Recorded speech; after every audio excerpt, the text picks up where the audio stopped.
ನಿಮ್ಮ ಗಿರೀಶ್ ಮಟ್ಟಣ್ಣವರ್.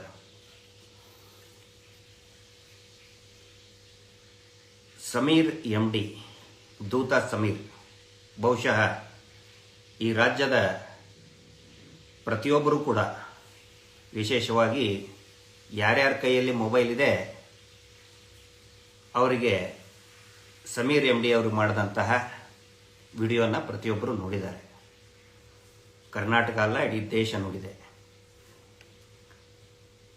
ಸಮೀರ್ ಮೇಲೆ ಎರಡನೇ ಬಾರಿಗೆ ಧರ್ಮಸ್ಥಳದ ಪೊಲೀಸರು ಸೋಮೋಟೋ ಕೇಸ್ ದಾಖಲು ಮಾಡಿದರು. ಸೋಮೋಟೋ ಅಂತ ಹೇಳಿದ್ರೆ ಸ್ವಯಂ ಪ್ರೇರಿತ ದೂರು ದಾಖಲೆ. ಯಾರು ಸಾರ್ವಜನಿಕರು ದೂರು ಕೊಡದೇ ಇರತಕ್ಕಂಥ ಸಂದರ್ಭದಲ್ಲಿ ಅಥವಾ ಅದರಿಂದ ಏನಾದರೂ ಘಟನೆಯಿಂದ ಪಬ್ಲಿಕ್ ಲಾ ಆ್ಯಂಡ್ ಆರ್ಡರ್ ಹಾಳಾಗುತ್ತೆ, ಶಾಂತಿಗೆ ಭಂಗ ಆಗುತ್ತೆ ಅನ್ನೋ ಅಂಥ ಸಂದರ್ಭದಲ್ಲಿ ಪೊಲೀಸರಿಗೆ ಸ್ವಯಂ ಪ್ರೇರಿತ ದೂರು ದಾಖಲು ಮಾಡುವಂತಹ ಅಧಿಕಾರ ಇದೆ. ಇಲ್ಲಿ ಮೊದಲನೇ ವಿಡಿಯೋ ರಿಲೀಸ್ ಮಾಡಿದಾಗ ಬಳ್ಳಾರಿಯ ಕೌಲ್ ಬಜಾರ್ ಪೊಲೀಸ್ ಠಾಣೆಯ SHO ಅವರು ಸ್ವಯಂ ಪ್ರೇರಿತ ದೂರು ದಾಖಲು ಮಾಡ್ತಾರೆ. ಇದು ಏನು ಅಂತ ಹೇಳಿದ್ರೆ ಸಾರ್ವಜನಿಕರಿಗೆ ದೇವಸ್ಥಾನಕ್ಕೆ ಅಪಮಾನ ಆಯಿತು ಅಂತ ಹೇಳಿ ಸೇಮ್ ನ್ಯಾರೇಷನ್, ದಶಮಾನಗಳ ನ್ಯಾರೇಷನ್ ಇದೆಯಲ್ಲ. ಯಾರಾದರೂ ಇವ್ರನ್ನ ಪ್ರಶ್ನೆ ಮಾಡಿದರೆ ದೇವಸ್ಥಾನಕ್ಕೆ, ಅದು ಈಗ ಇಲ್ಲಿ ಕೌಲ್ ಬಜಾರ್ ಸ್ಟೇಷನ್ಗೆ ಶಿಫ್ಟ್ ಮಾಡಿದರು. ಅದಕ್ಕೆ ತಾವೆಲ್ಲರೂ ಗಮನಿಸಿದಂಗೆ ಮಾನ್ಯ ಹೈಕೋರ್ಟ್ ಅದಕ್ಕೆ ಸ್ಟೇ ಕೊಟ್ಟಿತ್ತು. ಅವಾಗಲೇ ಸುಮಾರು 1 ವರ್ಷದ ಹಿಂದೆ ಸ್ಟೇ ಕೊಡ್ತು. ಈಗ ಒಂದು 7-8 ತಿಂಗಳ ಹಿಂದೆ ಧರ್ಮಸ್ಥಳ ಪೊಲೀಸರು ಮತ್ತೊಂದು ಸ್ವಯಂ ಪ್ರೇರಿತ ದೂರನ್ನು ದಾಖಲು ಮಾಡ್ತಾರೆ. ಆ ದೂರಿಗೆ ಸಂಬಂಧಪಟ್ಟಂತೆ ಅದು ಸ್ವಯಂ ಪ್ರೇರಿತ ಯಾಕಂತ ಹೇಳಿದ್ರೆ ಅದು ಪೊಲೀಸರಿಗೆ ಕಿರಿಕಿರಿ ಅನಿಸ್ತಂತೆ. ನೋಡಿ, ಕಾನೂನನ್ನು ಯಾವ ರೀತಿ ಸ್ವತಃ ಕಾನೂನು ಪಾಲಕರೇ ಕಾನೂನನ್ನು ಯಾವ ರೀತಿ ದುರ್ಬಳಕೆ ಮಾಡ್ಕೋತಾ ಇದ್ದಾರೆ. ಆ ದೂರಿನಲ್ಲಿ ಅವರು ಹೇಳ್ತಾರೆ, ಮಾನ್ಯ SHO ಅವರು, ನಾನು ಪೊಲೀಸ್ ಠಾಣೆಗೆ ಬಂದೆ, ಯೂಟ್ಯೂಬ್ ಓಪನ್ ಮಾಡಿದೆ, ಯೂಟ್ಯೂಬ್ನಲ್ಲಿ ಸಮೀರನ ವಿಡಿಯೋನೇ ನೋಡಿದೆ. ಆ ವಿಡಿಯೋದಲ್ಲಿ ಸಮೀರ್ ಅದು ಆ ವಿಡಿಯೋ ಕೇಳಿದರೆ ಸಾರ್ವಜನಿಕರಿಗೆ ಕಿರಿಕಿರಿ ಆಗ್ತಾ ಇತ್ತು ಅಂತ ಹೇಳ್ಕೊಂಡು ಈ ಕುರಿತಾದಂಥ ಒಂದು ಸುಳ್ಳು ಕೇಸು, ಸುಳ್ಳು ಪ್ರಕರಣ, ಆ ಸುಳ್ಳು ಪ್ರಕರಣವನ್ನು ಪ್ರಶ್ನಿಸಿ ಸಮೀರ್ ಹೈಕೋರ್ಟಿಗೆ ಹೋಗಿದ್ರು. ಆ ಹೈಕೋರ್ಟ್ನಲ್ಲಿ ಬಹಳ ಸ್ಪಷ್ಟವಾಗಿ ಮಾನ್ಯ ನ್ಯಾಯಪೀಠ ಹೇಳ್ತದೆ. ಅದು ಏನು ಹೇಳಿದರು ಬಹುಶಃ ತಾವೆಲ್ಲರೂ ಕೂಡ ನೋಡಿರ್ತೀರಿ. ಆದರೂ ಕೂಡ ನಾನು ಅದನ್ನ ಒನ್ಸ್ ಅಗೇನ್ ಇವತ್ತು ನಾನು ಮಾತಾಡ್ತಾ ಇರುವಂಥ ಉದ್ದೇಶ ಏನು ಅಂತ ಹೇಳಿದರೆ, ಮಾನ್ಯ ಹೈಕೋರ್ಟ್ನಲ್ಲಿ ಏನು ವಾದ ವಿವಾದ ಆಗುತ್ತೋ ಅದನ್ನು ಯಾವ ರೀತಿ ಕೆಲವು ಮೇನ್ ಸ್ಟ್ರೀಮ್ ಮೀಡಿಯಾಗಳಿರ್ಬೋದು, ಆ ನಿಜವಾದ ಅಪರಾಧಿಗಳ ಪರವಾಗಿ ವಕಾಲತ್ತು ವಹಿಸ್ಕೊಂಡಂತಹವರಿರ್ಬೋದು, ಯಾವ ರೀತಿ ತಿರುಚುತ್ತಾರೆ ಅನ್ನೋದನ್ನ ನಿಮ್ಮ ಮುಂದೆ ಎಕ್ಸ್ಪೋಸ್ ಮಾಡ್ತಾ ಇದ್ದೇನೆ.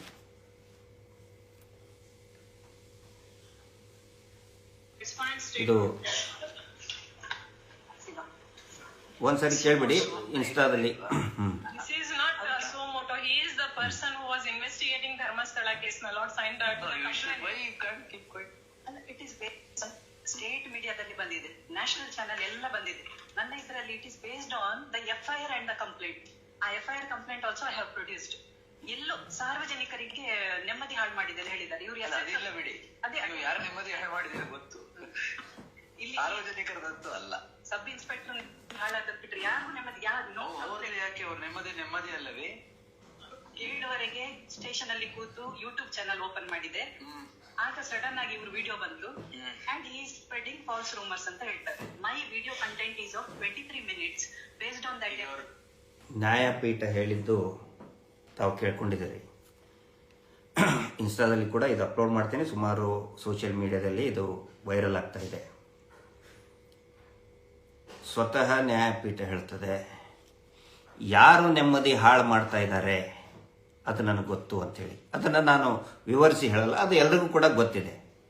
ಸಮೀರ್ ವಿಡಿಯೋದಿಂದ ಯಾರ ನೆಮ್ಮದಿ ಹಾಳಾಗಿದೆ ಅಂತೇಳಿ ಎಲ್ರಿಗೂ ಕೂಡ ಗೊತ್ತಿದೆ. ಈಗ ಏನು ಅದು ಆನಂತರ ಸಮೀರ್ ಅವರ ಆ ಒಂದು ಏನು ಸುಳ್ಳು ಪ್ರಕರಣವನ್ನು ದಾಖಲು ಮಾಡಿದ್ರು, ಅದಕ್ಕೆ ಮಾನ್ಯ ನ್ಯಾಯಾಲಯ ಸ್ಟೇ ಕೊಟ್ಟು ಒಂದು ಬಿಗ್ ರಿಲೀಫ್ ಸಿಕ್ಕಿದೆ. ಆದರೆ ಅವರ ಏನೋ ಒಂದು ಮಾತುಗಳಿದೆ, ನ್ಯಾಯಾಲಯದಲ್ಲಿ ವಾದ ಪ್ರತಿವಾದ ಇದೆ, ಅದನ್ನು ಯಾವ ರೀತಿ ತಿರುಚುತ್ತಾ ಇದ್ದಾರೆ. ವಿಶೇಷವಾಗಿ ಆಂಟಿ ಪಬ್ಲಿಕ್ ಮಂಗಣ್ಣ, ಚಿಪ್ಪು ಖ್ಯಾತಿಯ ಮಂಗಣ್ಣ ಚಾನಲ್, ಕಮಲಾಕರ ಭಟ್ಟ ಅವರ ಅವಳಿ ಸಹೋದರ. ನಾನು ಕಮಲಾಕರ ಭಟ್ರ ಅವಳಿ ಸಹೋದರ ಮಂಗಣ್ಣವ್ರಿಗೆ ಯಾಕಂತ ಹೇಳಿದ್ರೆ, ನೀವು ಕರೆಕ್ಟಾಗಿ 2 ಫೋಟೋ ಕಮಲಾಕರ ಭಟ್ಟಂದು ಇವ್ರದ್ದು ಅಕ್ಕಪಕ್ಕ ಇಟ್ಕೊಂಡು ನೋಡಿ, ಡಿಕ್ಟೋ ಸೇಮ್ ಇದ್ದಾರೆ, ಅವಳಿ ಜವಳಿ ಇದ್ದಾರೆ ಅವರಿಬ್ರು. ಅವನು ಹೆಂಗಸಿನ ಮುಂದೆ ಡಾನ್ಸ್ ಮಾಡುತ್ತೆ, ಇವರು ಚಾನಲ್ ಮುಂದೆ ಬಂದು ಹಿಂಗೆ ಹಿಂಗೆ ಹಿಂಗೆ ಅದು ಡಿಫಾರ್ಮಿಟೀಸ್ ಇರ್ತದಲ್ಲ ಆ ಥರ ಡಾನ್ಸ್ ಮಾಡ್ತಾ ಇದ್ದಾರೆ. ನೋಡಕ್ಕೆ ಸೇಮ್ ಇದ್ದಾರೆ. ಮೋಸ್ಟ್ಲಿ ಅವಳಿ ಜವಳಿ ಇದ್ದಾಗ ಯಾವುದೋ ಒಂದು ಜಾತ್ರೆಯಲ್ಲಿ ಕುಂಭಮೇಳದಲ್ಲಿ ಇಬ್ಬರು ಮಿಸ್ಸಿಂಗ್ ಆಗಿದ್ರು ಕಾಣ್ತದೆ. ಮತ್ತೆ ಕಮಲಾಕರ್ ಭಟ್ಟನ್ನ ಇವರು ಸ್ಟುಡಿಯೋದಲ್ಲೇ ಕರ್ಕೊಂಡು ಬಂದು ಪಬ್ಲಿಕ್ ಆಂಟಿ ಪಬ್ಲಿಕ್ ಮಂಗಣ್ಣ ಒಂದಾದರು. ಸೇಮ್ ಇದ್ದಾರೆ ಅವರಿಬ್ಬರು. ಆ ಚಾನಲ್ನಲ್ಲಿ ಅವರ ವೆಬ್ಸೈಟ್ ವೆಬ್ ಪೇಜ್ನಲ್ಲಿ ಏನಂತ ಬರೆದಿದ್ದಾರೆ ಅಂದರೆ,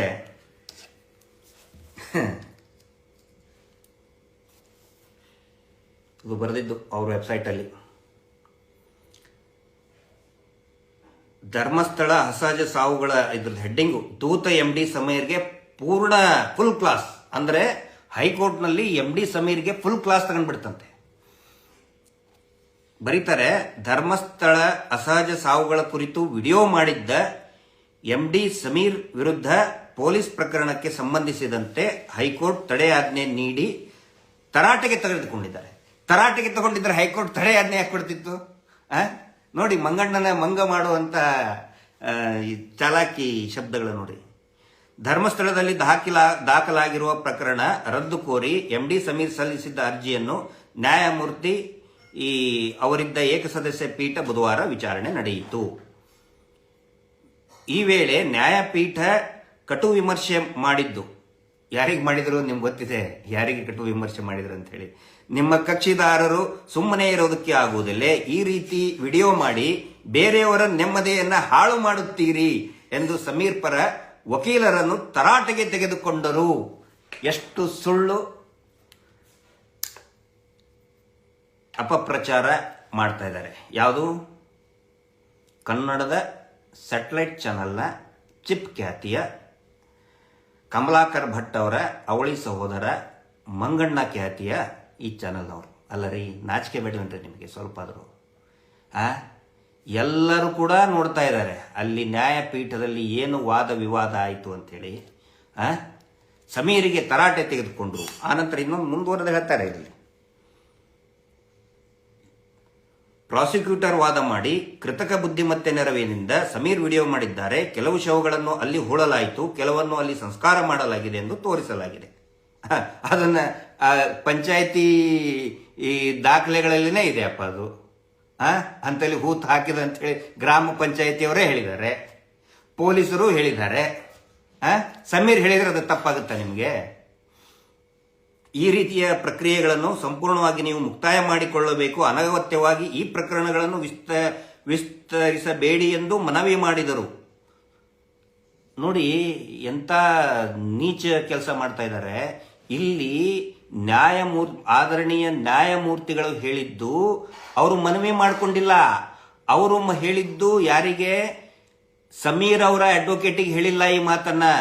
ದಯವಿಟ್ಟು ಈ ಪೂರ್ತಿ ವಿಡಿಯೋ ನನ್ನ ಒಂದ್ಸರಿ ನೋಡಿ. ನಾನು ಇನ್ಸ್ಟಾಗ್ರಾಮ್ ನಲ್ಲಿ ಕೂಡ ಅಪ್ಲೋಡ್ ಮಾಡ್ತೇನೆ, ಮತ್ತು ಬೇರೆ ಬೇರೆ ನಮ್ಮ ಯೂಟ್ಯೂಬರ್ಸು, ಟ್ರೆಂಡ್ ಸೆಟ್ಟರ್ ಇರ್ಬೋದು, ಜನತಾ ಏಜೆಂಟ್ ಇರ್ಬೋದು, ಮತ್ತೆ ಅನೇಕ ನಮ್ಮ ಸಾಮಾಜಿಕ ಜಾಲತಾಣದಲ್ಲಿದೆ, ಪೂರ್ತಿ ನೋಡಿ. ಮಾನ್ಯ ನ್ಯಾಯಮೂರ್ತಿಗಳು ಪೊಲೀಸರ ಪರವಾಗಿದ್ದಂತ ಸರ್ಕಾರಿ ವಕೀಲರಿಗೆ ವಿನಂತಿ ಮಾಡಿಕೊಂಡಿಲ್ಲ, ಅವರಿಗೆ ತರಾಟೆ ತೆಗೆದುಕೊಂಡಿದ್ದಾರೆ. ಇದರಲ್ಲಿ ಅವ್ರು ಹೇಳಿದ್ದಾರೆ, ಸುಳ್ಳು ಬರೆದಿದ್ದಾರೆ ಚಿಪ್ ಮಂಗಣ್ಣನ ವೆಬ್ ಪೇಜ್ ಅಲ್ಲಿ. ಏನಂತ ಹೇಳಿದ್ರೆ, ಸಮೀರ ಅಡ್ವೊಕೇಟಿಗೆ ಮನವಿ ಮಾಡಿಕೊಂಡ್ರಂತೆ. ಇದು ನ್ಯಾಯಾಂಗದ ನಿಂದನೆ ಆಗೋದಿಲ್ವಾ ಇದು? ಯಾಕೆ ಈ ಚಾನಲ್ ಮೇಲೆ ಪ್ರಕರಣ ದಾಖಲು ಮಾಡಬಾರದು? ನ್ಯಾಯಮೂರ್ತಿಗಳ ಹೇಳಿದ್ದನ್ನ ಯಾವ ರೀತಿ ತಪ್ಪು ದಾರಿಗೆ ಹೇಳೋದು, ಜನರನ್ನ ಯಾವ ರೀತಿ ಜನರ ದಿಕ್ಕನ್ನು ತಪ್ಪಿಸುವಂತ ಕೆಲಸ ಮಾಡ್ತಾ ಇದ್ದಾರೆ. ನ್ಯಾಯಮೂರ್ತಿಗಳು ಮನವಿ ಮಾಡ್ಕೊಂಡ್ರಂತೆ.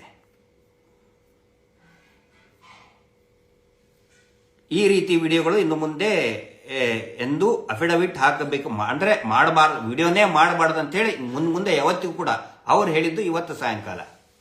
ಸಮೀರ್ ಮಾಡೇ ಇಲ್ಲ ಅದನ್ನ. ಸೊ ಈ ಹ್ಯಾಸ್ ಅಬ್ಲೈಜ್ಡ್.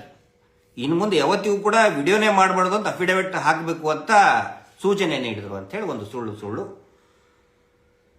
ಆಂಟಿ ಪಬ್ಲಿಕ್ ಮಂಗಣ್ಣ, ಪಬ್ಲಿಕ್ ವಿರೋಧಿ ಮಂಗಣ್ಣ. ಆಗಳು ನೋಡ್ತಾ ಇದ್ದೆ, 6 ತಿಂಗಳ ಹಿಂದೆ ಒಂದು ಹೆಡ್ಲೈನ್ ಹಾಕಿದ್ದಾರೆ ಇದೇ ಆಂಟಿ ಪಬ್ಲಿಕ್ ಮಂಗಣ್ಣನ ಇದರಲ್ಲಿ, ಬುರುಡೆ ಸಮೀರ್ MDಯ ಮತ್ತೊಂದು ವಿಡಿಯೋ ರಿಲೀಸ್ ಅಂತ ಹೇಳಿ.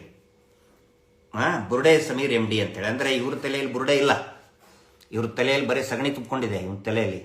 ಇವನ ತಲೆಯಲ್ಲಿ ಪ್ಲಾಸ್ಟಿಕ್ ಬುರುಡೆ ಇದೆ ಕಾಣ್ತದೆ, ಮಣ್ಣಿನ ಬುರುಡೆ, ಪ್ಲಾಸ್ಟಿಕ್ ಬುರುಡೆ, ಫೈಬರ್ ಬುರುಡೆ. ಯಾಕಂದ್ರೆ ಬುರುಡೆನೇ ಇಲ್ಲ, ಯಾಕಂದ್ರೆ ಅಂತಲ್ಲಿ ಸಿಕ್ಕಂತ ಬುರುಡೆ ಅವ್ರಿಗೆ ಅದು ಬುರುಡೆ, ಅದು ಜೀವನೇ ಅಲ್ಲ. ಆ ಜೀವದ ಬಗ್ಗೆ ಇವ್ರಿಗೆ, ಆ ಜೀವಗಳ ಬಗ್ಗೆ ಇವ್ರು ಯಾವತ್ತಿಗೂ ಕೂಡ ತಲೆನೇ ಕೆಡಿಸ್ಕೊಂಡಿಲ್ಲ. ಸಂಪೂರ್ಣವಾಗಿ ಈ ಟಿವಿ ಚಾನೆಲ್ಗಳು ಸಮೀರ್ MD ಬಗ್ಗೆ ಮಾಡಿದ್ದು ಮತ್ತು ಇಡೀ ಸೌಜನ್ಯ ಹೋರಾಟಗಾರ ಬಗ್ಗೆ, ಎಸ್ಪೆಷಲಿ ಸಮೀರ್ MD ದೂತ ಸಮೀರ್ ಅವ್ರ ಯೂಟ್ಯೂಬರ್ ಜೊತೆಗೆ ಇನ್ನೂ ಅನೇಕ ಯೂಟ್ಯೂಬರ್ಗಳನ್ನ ಇವರು ಯಾವ ರೀತಿ ಟಿವಿ ಚಾನೆಲ್ಗಳು ಬಿಂಬಿಸಿದ್ರು ಅಂತ ಹೇಳಿದ್ರೆ, ಅಲ್ಲಿ ಇದ್ದಂತ ಏನೋ ಸತ್ಯಾಂಶ ಹೇಳಲೇಬಾರದು, ಹೇಳಿದ್ದೇ ತಪ್ಪು, ಹೇಳಿದ್ದೇ ಅಪರಾಧ. ಅದ್ರ ಸಲುವಾಗಿ ಕೇಸ್ ಆಗಿಬಿಡ್ತು, ಇವನು ಅಪರಾಧ ಮಾಡಿಬಿಟ್ಟ. ಇನ್ನೊಂದು ಗ್ಯಾರಂಟಿ, ಪೇಮೆಂಟ್ ಗ್ಯಾರಂಟಿ ಅಂತ ಒಂದು ಚಾನಲ್, ಆ ಚಾನಲ್ನಲ್ಲಿ ಅವ್ರು ಹೇಳ್ತಾರೆ ಸಮೀರ್ ಕುಕ್ಕರ್ ಬ್ಲಾಸ್ಟ್ ಮಾಡಕ್ ಹೋಗಿದ್ನಂತಲ್ಲಿ ಮಂಗಳೂರಿಗೆ, ಅದಾಗಲಿಲ್ಲಂತೆ. ಅದ್ರ ಸಲುವಾಗಿ ಅದಾಗಲಿಲ್ಲ ಅಂದ್ಕೊಳ್ಳೆ ಈ ವಿಡಿಯೋ ಮಾಡಿದ್ನಂತೆ. ಎಂಥ ಹೊಲಸು ಕಚ್ಚಡ. ಒಬ್ಬ ಅತ್ಯಾಚಾರಿಯ ಕುಟುಂಬವನ್ನ, ಕೊಲೆಗಡಕ ಕುಟುಂಬವನ್ನ ರಕ್ಷಣೆ ಮಾಡೋದಕ್ಕೆ ಈ ದೊಡ್ಡ ದೊಡ್ಡ ಮಾಧ್ಯಮಗಳು ಹೂಡಿದಂತ ಷಡ್ಯಂತ್ರ ಇವತ್ತು ಬಯಲಾಗ್ತಾ ಇದೆ. ಈ ಆಂಟಿ ಪಬ್ಲಿಕ್ ರಂಗಣ್ಣ ಇವ್ರದ್ದು ಒಂದು ಸಿಂಡಿಕೇಟ್ ಮಾಡ್ಕೊಂಡಿದ್ದಾರೆ. ಆನಂತರ 3 ಬಿಟ್ಟರು ವಿಶ್ವೇಶ್ವರ ಭಟ್ಟರು. ಮುಂಚೆ ಒಂದಾನೊಂದು ಕಾಲಕ್ಕೆ ಈ ವಿಶ್ವೇಶ್ವರ ಭಟ್ಟರು ಎಷ್ಟೋ ಜನಕ್ಕೆ ಇನ್ಸ್ಪೈರ್ ಮಾಡಿದರು. ನಮಗೂ ಕೂಡ ಬಹಳಷ್ಟು ಇನ್ಸ್ಪೈರ್ ಮಾಡದಂಥವ್ರು ಅವರ ಬರವಣಿಗೆಯಿಂದ. ಒಂದು ಪತ್ರಿಕೆಯನ್ನು ಕಟ್ಟಿ ನಿಲ್ಲಿಸಿದವರು, ಕಾಲಾಯ ತಸ್ಮೈ ನಮಃ. ಇವತ್ತು ಒಂದು ಪತ್ರಿಕೆಯನ್ನು ಕಟ್ಟಿದವರು, ನಂಬರ್ 1 ಪತ್ರಕರ್ತರು, ನಂಬರ್ 1 ಎಡಿಟರ್ ಆದಂಥವರು ಇವತ್ತು ನಂಬರ್ 1 ಡೀಲ್ ಮಾಸ್ಟರ್ ಆಗಿದ್ದಾರೆ. ಒಂದು ಗ್ಯಾಂಗ್ ಮಾಡ್ಕೊಂಡಿದ್ದಾರೆ ಇವರು. ಅವನು 3rd class black mailer Rakesh Shetty, ಈ ಅಜಿತ್ ಜೈನ, ಥ್ರೆಡ್ಬೇರ್ ಇನ್ವೆಸ್ಟಿಗೇಷನ್ ಮಾಡಿದಂಥ ಅಜಿತ್ ಜೈನ, ಎಲ್ಲರೂ ಸೇರಿಕೊಂಡು ಒಂದು ಸುರಂಗ, ಒಂದು ಷಡ್ಯಂತ್ರ ಮಾಡಿ, ಒಂದು ಸಿಂಡಿಕೇಟ್ ಮಾಡಿ ಅಲ್ಲಲ್ಲಿ ಸುರಂಗವನ್ನು ತೋಡ್ಬಿಟ್ಟಿದ್ದಾರೆ. ಇವರ ಬಡ್ಡಿ ಪೂಜ್ಯರ ರಕ್ಷಣೆಗೋಸ್ಕರ, ಇವರ ಬಡ್ಡಿ ಪೂಜ್ಯರು ಮಾಡಿದಂಥ ಕೊಲೆಗಳನ್ನು ಮುಚ್ಚಿ ಹಾಕೋದಕ್ಕೆ ಮಾಡಿದಂತಹ ಒಂದು ಷಡ್ಯಂತ್ರ. ಇವರು ಎಲ್ಲೆಲ್ಲಿ ಸುರಂಗ ಹೂಡಿದಾರಲ್ಲ, ಯಾವ್ಯಾವ ಪ್ರಾಸಿಕ್ಯೂಟರ್ ಡೀಲ್ ಮಾಡಿದ್ದಾರೆ, ಯಾವ್ಯಾವ ಡೈರೆಕ್ಟರ್ ಆಫ್ ಪ್ರಾಸಿಕ್ಯೂಷನ್ಗೆ ಡೀಲ್ ಮಾಡ್ಕೊಂಡಿದ್ದಾರೆ, ಎಲ್ಲವನ್ನು ಕೂಡ ಮುಚ್ಚಿ ಹಾಕ್ತಾ ಇದ್ದೀವಿ. ಆ ಸುರಂಗಗಳನ್ನು ಮುಚ್ಚಿ ಹಾಕ್ತಾ ಇದ್ದೀವಿ. ಇವರು ಮಾಡಿದಂಥ ಎಲ್ಲವನ್ನು ಕೂಡ ಹೊರಗಡೆ ತೆಗಿತೀವಿ. ಸುಮ್ಮನೆ ಅಂತೂ ಕೂತ್ಕೊಳ್ಳೋದಿಲ್ಲ. ಈ 3 ಬಿಟ್ಟರು ವಿಶ್ವೇಶ್ವರ ಭಟ್ಟರು ಅಂತೇಳಿ ವಿಶೇಷ ಸಂಚಿಕೆಯನ್ನೇ ಹೊರಗಡೆ ತೆಗಿತೀವಿ. ಅವನು ಯಾರು ಮಾತಾಡ್ಬೇಕಲ್ಲ ಈಗ ಅವರು. ವಸೂಲಿ ಬೆಲೆ ನೋಡಿ. ಈ ಪೊಲೀಸರಿಗೆ, ಧರ್ಮಸ್ಥಳ ಪೊಲೀಸರಿಗೆ ಸಮೀರ್ ವಿಡಿಯೋದಲ್ಲಿ ವಿಡಿಯೋ ಮಾಡಿದ್ದು ಕಿರಿಕಿರಿ ಅನ್ಸುತ್ತಂತೆ. ಅವನ ವಿಡಿಯೋ ಎಲ್ಲರೂ ನೋಡಿದ್ದಾರೆ. ತಾವು ಎಲ್ರಿಗೂ ಕೂಡ ಗೊತ್ತಿದೆ, ಯಾವುದೇ ಒಂದು ಧರ್ಮದ ವಿರುದ್ಧ ಮಾತಾಡಲಿಲ್ಲ, ಜಾತಿಯ ವಿರುದ್ಧ ಮಾತಾಡಲಿಲ್ಲ, ಯಾವ ಒಬ್ಬ ವ್ಯಕ್ತಿಯ ವಿರುದ್ಧವೂ ಕೂಡ ಮಾತಾಡಲಿಲ್ಲ. ಅಲ್ಲಿ ಆದಂತಹ ಅತ್ಯಾಚಾರಗಳ ಬಗ್ಗೆ, ಕೊಲೆಗಳ ಬಗ್ಗೆ AI ಸಪೋರ್ಟ್ ತಗೊಂಡು ಜನರಿಗೆ ಮಾಡಿದರೆ. ಇವತ್ತು ಇಡೀ ಜಗತ್ತೇ AIಗೆ ಅಡಾಪ್ಟ್ ಮಾಡ್ಕೊಂಡಿದೆ. ಎಲ್ಲೆಲ್ಲಿ ಮಾಧ್ಯಮಗಳಿದೆ, ಇಲೆಕ್ಟ್ರಾನಿಕ್ ಮಾಧ್ಯಮ, ಬರೀ ಮಾಧ್ಯಮ ಅಲ್ಲ, ಪ್ರತಿಯೊಂದು ಹೆಜ್ಜೆಯಲ್ಲಿ ಕೂಡ AIನ ಅಡಾಪ್ಟ್ ಮಾಡ್ಕೊಂಡಿದ್ದಾರೆ. ಇಲ್ಲಿ ಇವರು ಕೋರ್ಟ್ನಲ್ಲಿ ಹೇಳ್ತಾರೆ, ಸರ್ಕಾರಿ ವಕೀಲರು AI ಯೂಸ್ ಮಾಡಿದ್ದಾರೆ ಅಂತ ಹೇಳಿ. ಅಲ್ಲೇ AI ಇಲ್ಲದೆ ಇರುವಂತ ಜಾಗ ತೋರಿಸ್ರಿ ಇವತ್ತು. ಅಲ್ಲಿ ಆದಂತ ಕೊಲೆ ಅತ್ಯಾಚಾರಗಳನ್ನ AI ಮುಖಾಂತರ ಸಪೋರ್ಟಿವ್ ಆಗಿ ತೋರಿಸಿದ್ದಕ್ಕೆ ಅದೇ ಒಂದು ಅಪರಾಧ. ಅಂದ್ರೆ ಇವ್ರದ್ದು ಏನಿತ್ತು ಷಡ್ಯಂತ್ರ, ಇವರೆಲ್ಲ ಸೇರ್ಕೊಂಡು ಈ ಸಿಂಡಿಕೇಟ್ ಹೇಳಿದ್ನಲ್ಲ, 3 ಬಿಟ್ಟರು ವಿಶ್ವೇಶ್ವರ ಭಟ್ರು, ಈ ಆಂಟಿ ಪಬ್ಲಿಕ್ ಮಂಗಣ್ಣ, ಈ ಅಜಿತ್ ಜೈನ ಚರಂಡಿಯಲ್ಲಿ ಬಿದ್ದಿದ್ನಲ್ಲ, ಕುಡಿದು ಚರಂಡಿ ಹುಡುಗಿನ ಕರ್ಕೊಂಡು ಹೋಗಿ ಆಮೇಲೆ ಚರಂಡಿಯಲ್ಲಿ ಬಿದ್ದಂತ ಅಜಿತ್ ಜೈನ, ಥರ್ಡ್ ಕ್ಲಾಸ್ ರಾಕೇಶ್ ಶೆಟ್ಟಿ ಇವರೆಲ್ಲ ಸೇರ್ಕೊಂಡು ಇನ್ನೂ ಒಂದಿಷ್ಟು ಜನ ಒಂದು ಸಿಂಡಿಕೇಟ್ ಮಾಡಿಕೊಂಡು ಒಂದು ದೊಡ್ಡ ಮಟ್ಟದ ಪ್ಯಾಕೇಜ್ ತಗೊಂಡಿದ್ರು.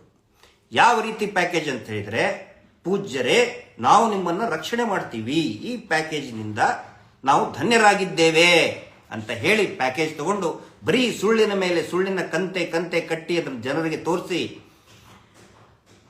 ಇಡೀ ಪ್ರಕರಣವನ್ನೇ ದಿಕ್ಕು ತಪ್ಪಿಸುವಂತ, ಜನರ ದಿಕ್ಕು ತಪ್ಪಿಸುವಂತ ಕೆಲಸವನ್ನ, ಷಡ್ಯಂತ್ರವನ್ನ ಈ ಟಿವಿ ಚಾನೆಲ್ಗಳು ಮಾಡ್ತಾ ಬಂದು, ಬರೀ ಟಿವಿ ಚಾನೆಲ್ ಅಲ್ಲ, ಇವ್ರಿಗೆ ಪರವಾಗಿದ್ದಂತ ಕೆಲವೊಂದಿಷ್ಟು ಏನು ವಕ್ತಾರರಿದ್ದಾರೆ, ಆ ಕಿರಿಕು ಪಿರಿಕು ಗಿಳಿ ಪಳಿ ಅವನಿಗೆ ಕಿರಿಕಿನಿಗೆ ಒದೆ ಬಿದ್ದಿದೆ, ಜನನೇ ಹೊಡೆದಿದ್ದಾರೆ ಅವನಿಗೆ. ಈಗ ಭಿಕ್ಷೆ ಬೇಡ್ತಾ ತಿರ್ಗಾಡ್ತಾ ಇದ್ದಾರೆ ಅವರೆಲ್ಲ. ಅಷ್ಟು ದುಡ್ಡು ಹಾಕಿ ಇಷ್ಟು ದುಡ್ಡು ಹಾಕಿ ಅಲ್ಲಿ ಕೆಲಸ ಕೊಡಿಸಿ ಇಲ್ಲಿ ಕೆಲಸ ಕೊಡಿಸಿ ಅಂತ ಹೇಳ್ಕೊಂಡು ಅಂಥವ್ರನ್ನ ಇಟ್ಕೊಂಡು ಈ ಬಡ್ಡಿ ಪೂಜ್ಯರು ಇವರು ಮಕ್ಕಳು ಮಾಡಿದ್ದ ಕೊಲೆಯನ್ನ ಮುಚ್ಚಿ ಹಾಕೋದಕ್ಕೆ ಮಾಡಿದಂಥ ಷಡ್ಯಂತ್ರ. ಈಗ ಸಮೀರ್ ಎಂ ಡಿ ಅವರಿಗೆ ರಿಲೀಫ್ ಸಿಕ್ಕಿದೆಯಲ್ಲ, ಯಾಕೆ ಮಾತಾಡ್ತಾ ಇಲ್ಲ ಅಂದ್ರೆ, ಪೊಲೀಸರಿಗೆ ಇವರು ಎಷ್ಟು ಕಚ್ಚ ಕೆಟ್ಟ ಕೊಳಕ ಮಾತಾಡಿದ್ರು ಅದು ಇವರಿಗೆ ಕಿರಿಕಿರಿ ಅನಿಸ್ಲಿಲ್ಲನು? ನಾನು ಕೇಳೋದಿಷ್ಟೇ, ಆಯ್ತಪ್ಪ ನಿಮ್ಗೆ ಕಿರಿಕಿರಿ ಅನಿಸ್ತಾ? ಸಾರ್ವಜನಿಕರಿಗಂತೂ ಅನಿಸ್ಲಿಲ್ಲ, ಯಾರಿಗೂ ಅನಿಸ್ಲಿಲ್ಲ. ಆದರೆ ಇದೇ ವಸೂಲಿ ಬೆಲೆ ಧರ್ಮದ ನಡುವೆ ದ್ವೇಷ ತರುಸುವಂತ ಈ ಸಮೀರ್ ಅವ್ರನ್ನ ಮುಂದಿಟ್ಕೊಂಡು ಧರ್ಮದ ನಡುವೆ ದ್ವೇಷ ತರುವಂಗೆ ಮಾತಾಡಿದ್ನಲ್ಲ, ಪೊಲೀಸರಿಗೆ ಸುಮೋಟೋ ಹಾಕ್ಬೇಕಂತ ಅನಿಸ್ಲಿಲ್ಲ. ಎಲ್ಲಾ ಟಿವಿ ಚಾನೆಲ್ಗೂ ಹೋಗಿ ಕೆಟ್ಟ ಕೊಳಕ ಬೈದ್ರು, ಅವ್ರ ಮೇಲೆ ಸುಮೋಟೋ ಕೇಸ್ ಹಾಕಬೇಕು ಅಂತೇಳಿ ಪೊಲೀಸ್ ಇಲಾಖೆಗೆ ಅನಿಸ್ಲಿಲ್ಲನು? ಅದನ್ನು ನಾನು ಕೇಳ್ತಾ ಇದ್ದೀನಿ ಇಲ್ಲಿ ಸಾರ್ವಜನಿಕವಾಗಿ, ಅದನ್ನು ನಾನು ಪ್ರಶ್ನೆ ಮಾಡ್ತಾ ಇದ್ದೇನೆ, ಪೊಲೀಸರಿಗೆ ಪ್ರಶ್ನೆ ಮಾಡ್ತಾ ಇದ್ದೇನೆ. ಕಾನೂನು ಒಬ್ಬರಿಗೊಂದು, ದುಡ್ಡಿದ್ದವ್ರ ಪರವಾಗಿ, ಪ್ರಭಾವಿಗಳ ಪರವಾಗಿ ಒಂದು, ಸತ್ಯವನ್ನ ಹೊರಗಡೆ ತರುವಂತಹ ಪ್ರಾಮಾಣಿಕ ಯೂಟ್ಯೂಬರ್ಗಳಿಗೆ, ಮಾಧ್ಯಮಗಳಿಗೆ ಇನ್ನೊಂದು ಕಾನೂನು ಹೇಳ್ತೀರಾ ನೀವು? ಇನ್ನೊಂದು ಕಾನೂನನ್ನು ಹೇಳ್ತೀರಾ ನೀವು? ನೋಡಿ, ಅದನ್ನೆಲ್ಲ ಕಪಾಳ ಮೋಕ್ಷ ಮಾಡಿದೆ. ನಾನು ಇಡೀ ದಕ್ಷಿಣ ಕನ್ನಡ ಪೊಲೀಸ್ ಇಲಾಖೆ ಅಧಿಕಾರಿಗಳಿಗೆ ನಾನು ವಿನಂತಿ ಮಾಡ್ಕೊತಾ ಇದ್ದೇನೆ, ಅದನ್ನ ನೋಡಿ ನೀವು. ಇದರಿಂದ ಮುಜುಗರಕ್ಕೆ ಒಳಗಾಗೋದು, ಆ ಅತ್ಯಾಚಾರಿ ಕುಟುಂಬವನ್ನು ರಕ್ಷಣೆ ಮಾಡೋದಕ್ಕೆ ಹೋದ್ರೆ ಮುಜುಗರಕ್ಕೆ ಒಳಗಾಗೋದು ಪೊಲೀಸ್ ಇಲಾಖೆ. ಅವ್ರಿಗೆ ಮುಜುಗರ ಅನ್ನೋದಿಲ್ಲ, ಕುಟುಂಬಕ್ಕೆ ನಾಚಿಕೆ ಮಾನ ಮರ್ಯಾದೆ ಎಲ್ಲ ಬಿಟ್ಟು ನಿಂತಂಥವ್ರು ಪೊಲೀಸ್ ಅಧಿಕಾರಿಗಳು ಮುಜುಗರಕ್ಕೆ ಸಿಕ್ಕೊಳ್ತಾರೆ. ಒಂದು ಕನ್ಸರ್ನಿಂದ ಹೇಳ್ತಾ ಇದ್ದೀನಿ, ದ್ವೇಷದಿಂದ ಆಗಲಿ ಸಿಟ್ಟಿನಿಂದ ಆಗಲಿ ಅಲ್ಲ, ಕನ್ಸರ್ನಿಂದ ಹೇಳ್ತಾ ಇದ್ದೀನಿ.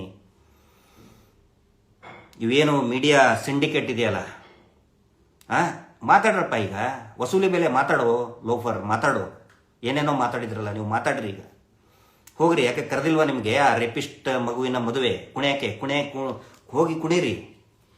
ರೇಪಿಸ್ಟ್ ಮದುವೆಯ ಒಂದು ಮದುವೆ ಯಾಕೆ ಹೇಳಿಲ್ವಾ ನಿಮಗೆ? ಯಾರಿಗೂ ಹೇಳಿಲ್ಲ ಅವರು.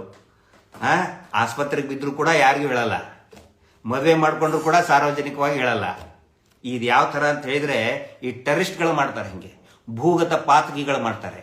ಈ ಟೆರರಿಸ್ಟ್ಗಳು ಅವ್ರ ಮನೆಯಲ್ಲಿ ಮದುವೆ ಆದರೆ ಯಾರಿಗೂ ಹೇಳಲ್ಲ, ಸೀಕ್ರೆಟ್ ಗುಪ್ತ ಆಸ್ಪತ್ರೆಗೆ ಸೇರಿದ್ರು ಕೂಡ ಯಾರಿಗೂ ಹೇಳಲ್ಲ,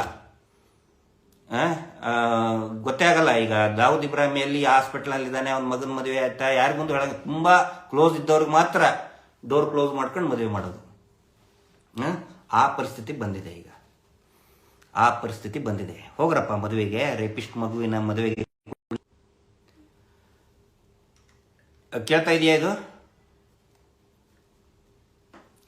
ನಡುವೆ ಪಾಸ್ ಆಗಿ ಕೇಳ್ತಾ ಇದೆಯಲ್ಲ? ಓಕೆ.